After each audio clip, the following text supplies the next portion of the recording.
I would like to introduce our next set of speakers. Diane is from Dimensional Research, and she's spoken at a couple of our events before, and she's always one of our most popular speakers. And then Cheryl Niho is our Senior Manager of Product Marketing for SMBs. And so please help me in welcoming them to the stage.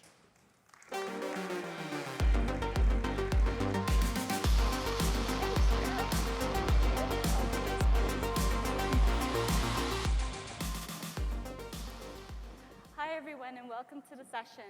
In this session, we're going to be exploring how small businesses can deliver big on customers' expectations.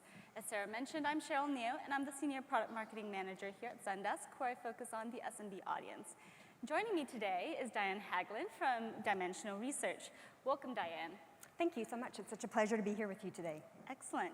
Well, we're glad to have you. Diane is going to be spearheading this session by sharing findings from her recent research on SMB customer service. But before we dig into that, Diane, could you tell us a little bit about your company, Dimensional Research?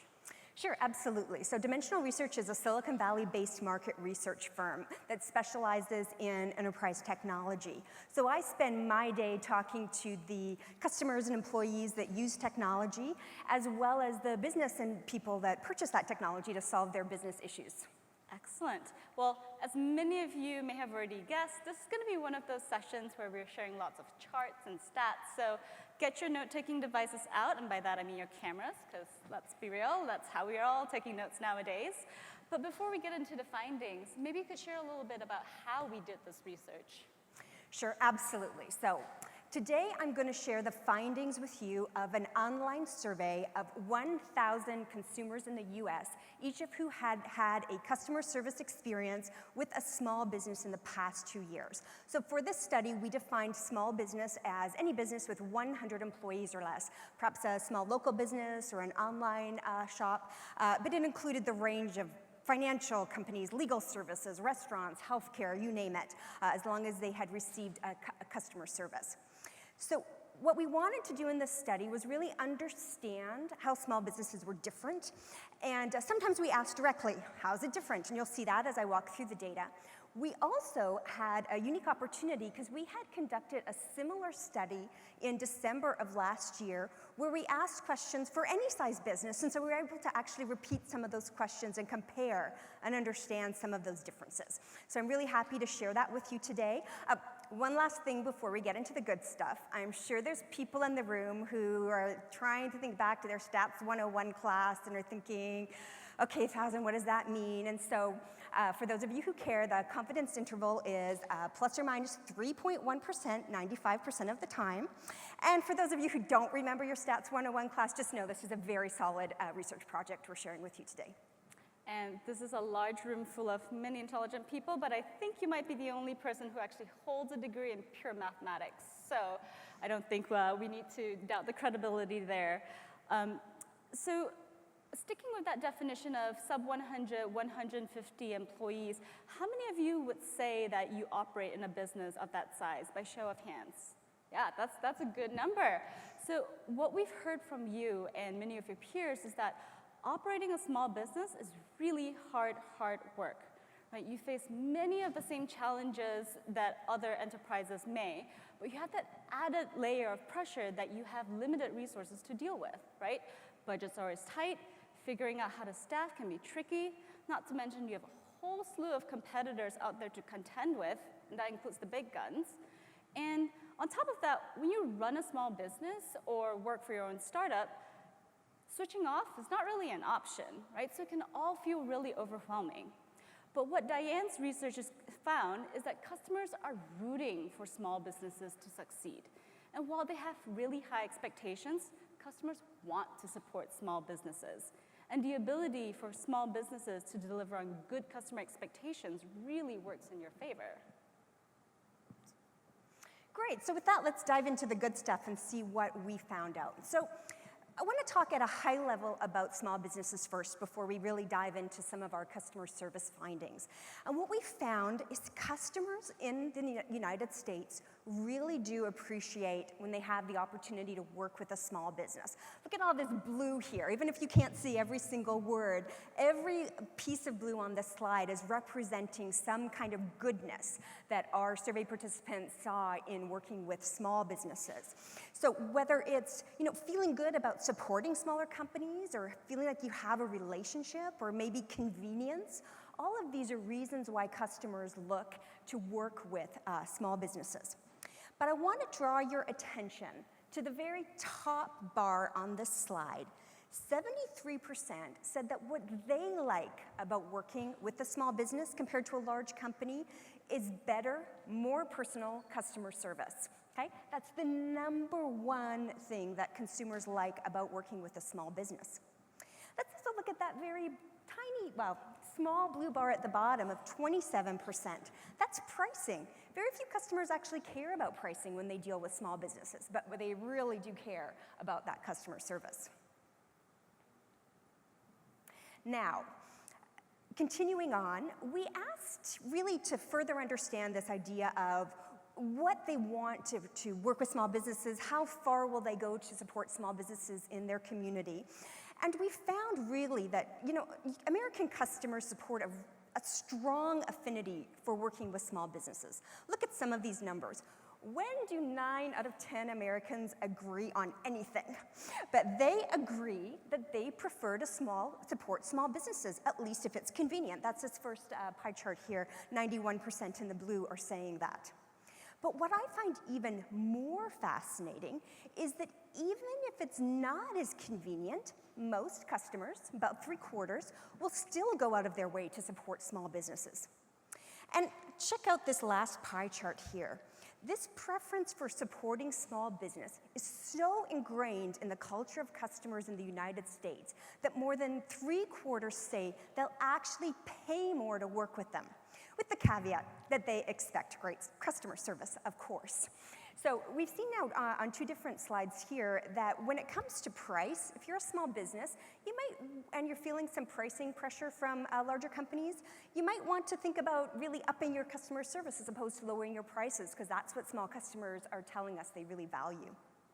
Now, it's important for small businesses to know that you can't just do a little bit and the customers will be happy. Expectations are very high.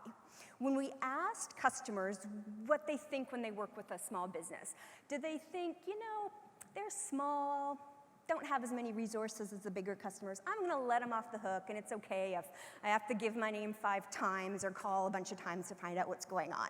That is not the case. Only a tiny little 4%, this tiny little red slice here, are thinking that, yeah, they're little, we'll give them a break. What's really happening is that most customers, 71%, are saying, yeah, I expect it to be better with these smaller customers than with these larger ones. And they say the best things come in small packages, and this definitely extends to people's expectations of small businesses' customer service as well. So at this point, Diane's outlined how great customer service can be a true differentiator and a real advantage for small businesses. But at the same time, we juxtapose that with the challenge that it's really hard for small businesses to actually deliver on this. Add to the mix that there's just so much choice for customers nowadays, right? It's so easy to shop at a different store in the neighborhood, or choose the services of a larger chain, or keep your pajamas on and order whatever it is you need online, right? And it's this power of choice that customers have. It's really powerful. And we see that customers are exercising this choice with their wallets. I think inherently, many of us know that customer service has an impact on revenue. But Diane, maybe you can take us a little deeper into just exactly how much good or bad customer service actually impacts the bottom line. Sure, absolutely. So when Cheryl asked the question, who works at a small business, I put up my hand. Dimensional Research is a small business by this definition, and I'm the owner. And so I think a lot about revenues, about profits. These are the things that matter to a small business. So obviously, if you're thinking about investing in customer service and you're thinking about, we're going to put more of your resources there, means you're not putting them somewhere else, classic business 101. And so you really want to understand how that's going to impact your revenues. And so the data shows that there is a very direct connection between service and the outcomes. So we asked customers, how did a good customer service interaction with a small business change your buying behaviors? Did you do anything different as a result? I will say that we actually did ask them if they had a good customer experience first, and the answer was yes, 98% had a good customer service experience with a small business. So that's very good news. In fact, more than said the same thing for a big business, okay? So of those people who had a good experience like that, they did things differently. Look at this tiny little gray box at the bottom. Only 6% are saying, it was good, but whatever, I'll not change my life in any way.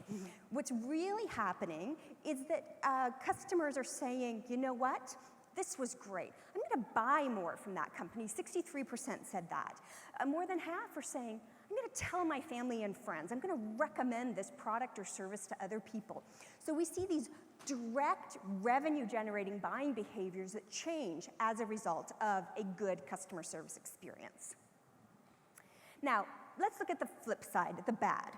So we'll start by saying that not everyone reported that they'd had a bad customer service experience with a small business. Only just over a third said that, which, by the way fewer than big businesses. With big businesses, like 60-some% said that they had had a bad customer service experience. So small businesses, you're doing well. But when that bad customer service experience happens, there are repercussions. Same as we saw with a good customer experience, only a few are saying, it's fine, I'm gonna just do the same. What they're doing is they're saying, you know what, I'm not gonna buy anything from you. Half are saying that. Close to half are saying, I'm going to a different product, a different company or a different product because of this bad customer service experience. And we're also seeing that they're going to tell their family and friends not to buy from you. So again, very, very direct impact on buying behaviors as a result of these good and bad customer service experiences. Now, if you like data, it's always interesting to dig in and play and understand how behaviors are different between different audiences. And we saw some really interesting differences. I won't have time today to go into all of them, but one of the big ones that really struck me was when we looked at who is it who said, I'm going to stop buying, right? So the worst possible thing that can happen as an outcome of a bad customer service experience, who's doing that? So in the red here, we actually see that men are a little more likely than women to, just give up as a result of a bad customer service experience. But look at the differences between the generations. The baby boomers, 77% of them are saying, you know what? I'm not putting up with this. I'm taking my money somewhere else. And that's so much higher than Generation Z, where only less than a third said that. They were a little bit more tolerant. Now, this should be a real concern for any company that sells to some of the older generations, because often those are the people who have a little more disposable income. And so to lose those customers can be particularly impactful to your business. And in the case of baby boomers, for example, like the loyalty that keeps them coming back again and again, that's something that builds over time. So not only do you have to make a good first impression, you have to sustain that satisfaction and trust, kind of like dating, right? And regardless of what gender or generation your core audience may be, an element of good customer service is all about delivering consistency. Again, that goes for any kind of relationship, business, romantic, or otherwise. So at this point, we've uncovered the fact that small businesses do, in fact, have an advantage in the customer's eyes when it comes to customer service. And Diane has also shown us why it's important for small businesses to prioritize good customer service. So now let's talk a little bit about how small businesses can deliver good CX. What we hear from a lot of our small business customers is that they want to come across as being a larger company than they actually are, a larger operation than they actually are. And by that, they mean they want to give customers the perception that they can be as available, support-wise, as larger enterprises can, despite the fact that they have much smaller budgets and far fewer people to staff.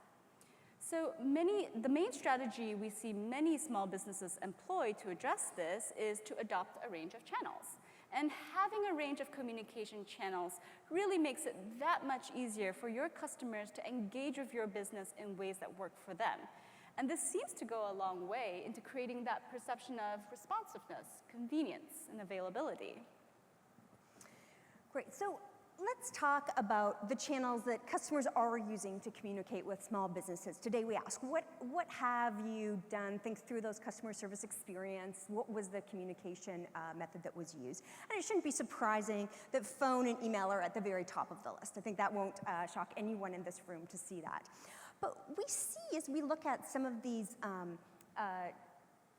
digital channels like live chat, self-service website, social media, texting, we're starting to see some real traction in terms of the people who are using these kinds of channels. You know, a third of people have reported using live chat, same number as with self-service websites. About a quarter have used social media or texting in order to get customer service. So, and in fact, if you look at these bottom 4 bars here, we see that 63% have used at least one of these newer digital channels in order to receive customer service from a small business. And you know, it's interesting, Cheryl, if you recall when we started this conversation, we were talking about investigating these alternative channels, you know, wondering what's doing, but you know, as we went through this, we kind of changed our mind about using the word alternative, because if 63% of anyone is doing something, that's really not subculture anymore. True that. So we did ask about what they were doing. Okay, so it's clear that there is activity, but is that what they want to do? You know, perhaps they chose these channels because they had no choice, right, or something wasn't there. And so we wanted to drill into that and understand, if you have your choice of any channel, phone, email, these newer digital channels, which do you want to do? What's your preferred channel overall? And what we found, and I will confess that this kind of surprised me as we got into this, what we found is that these digital channels were very, very popular. And not just for simple information requests, because the responses were different. If you ask about, I want to look at the status of shipping, or I want to change my address, you get slightly different answers than you say, I have a product that's malfunctioning and I need help with that, or I have a rebate that, you know, isn't working the way that it's supposed to. But if you look at these blue bars throughout the slide here, you see that digital channels like text, self-service, and social media are very popular. These are channels that people want to use when they interact with small businesses. So as I mentioned at the beginning, we actually were able to repeat some of these questions from the study in December, and we were able to compare. So if you think about small businesses, how is that different than if you're thinking of any size business? Do you want to do something? And I'm going to confess, I kind of assumed that the customers would be sort of like, they're little, I'll pick up the phone and talk to them. Absolutely not the case. Look at how much more customers want these digital channels from the small businesses they work with, even from the larger ones. So I'm going to wrap up today with a finding that surprised me. So I had expected that larger companies would have a reputation for offering more technology options. They have more budget, they have entire IT departments that can figure out servers and networks and security, and so there would be a sense that if you're going to go and look for help, that maybe a small business, you wouldn't even bother looking because they wouldn't have self-service options, that's too much work with the technology. And I was, you know, that's kind of what I thought was going in. And I must say, one of the things you learn quickly when you're a researcher is to embrace when you were wrong, because I was completely wrong about this. In fact, small businesses, if you ask them, before you go and contact customer service, you know, directly, open a ticket, do you try solving your problems yourself? The answer is yes.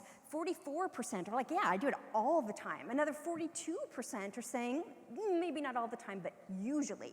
So you see the vast majority of small business customers are checking to see if they can do something on their own before actually, reaching out and creating that connection, which is in fact even more than say they do the same thing if you're thinking about any size business.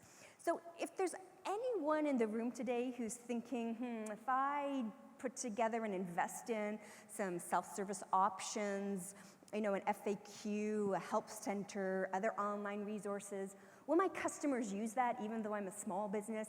And the answer, the data shows, is yes. Yes, they absolutely will. That's really helpful guidance to have because, like you mentioned, we certainly aren't short of options here. And parallel to this, many small businesses are feeling the need to make themselves as accessible as possible. Right? Look at all these channels we have here. A very valid concern we hear from small businesses is, on the one hand, I have finite resources, yet there are so many options. I know I should be rolling out more channels, but what's right for my business? Where do I start? Should I be rolling out self-service next? Or maybe should I be considering chat? And what we've observed is that this leads to a pattern of adopting different channels at different points in time. But when you do that in an ad hoc manner, what you actually end up with instead is our siloed channels and fragmented experiences.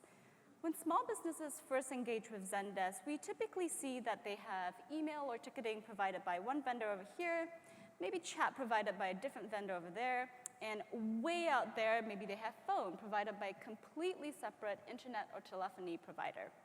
And the result of this cobbled together system is that it's challenging for everyone across the board.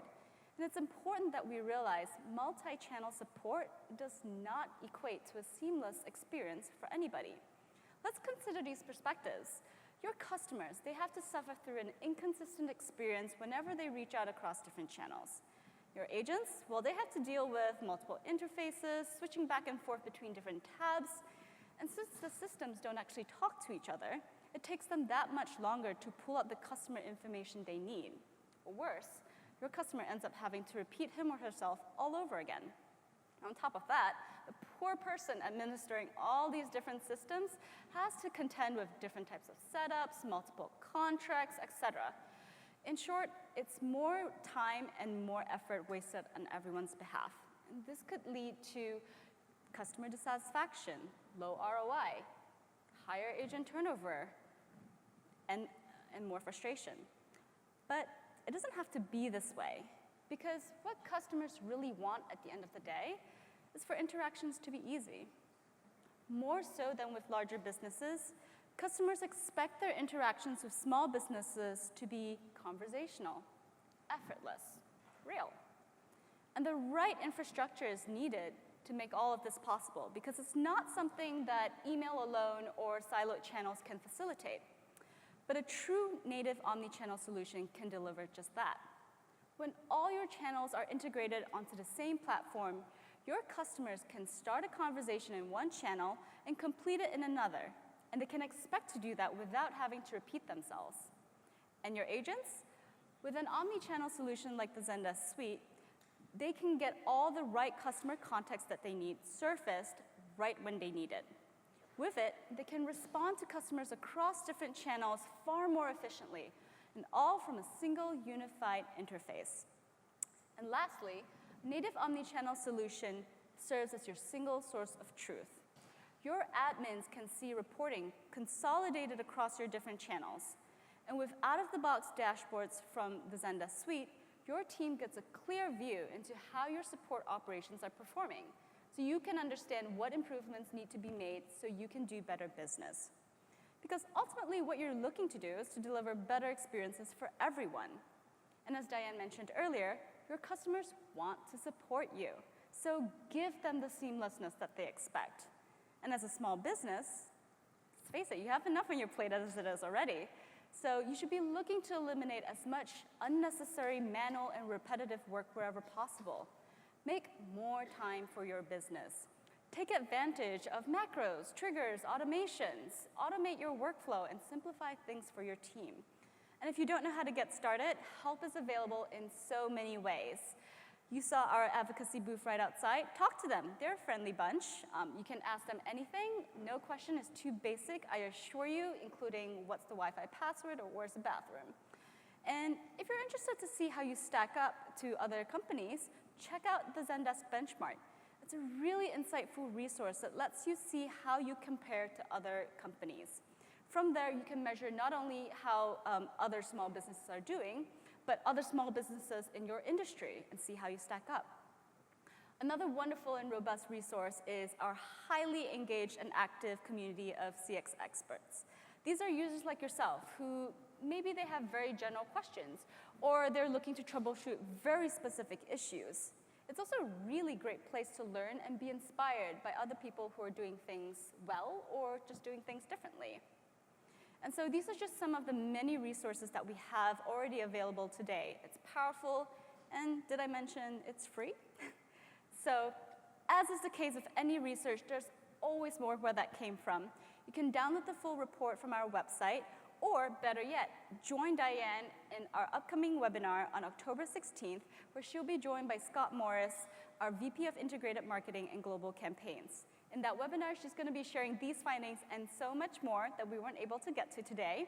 So with that, check it out. And I also wanted to thank Diane so much for dropping knowledge, as they say. It's a pleasure. So that wraps up our time for today. Thank you. We'll be around if you have any questions. Thank you.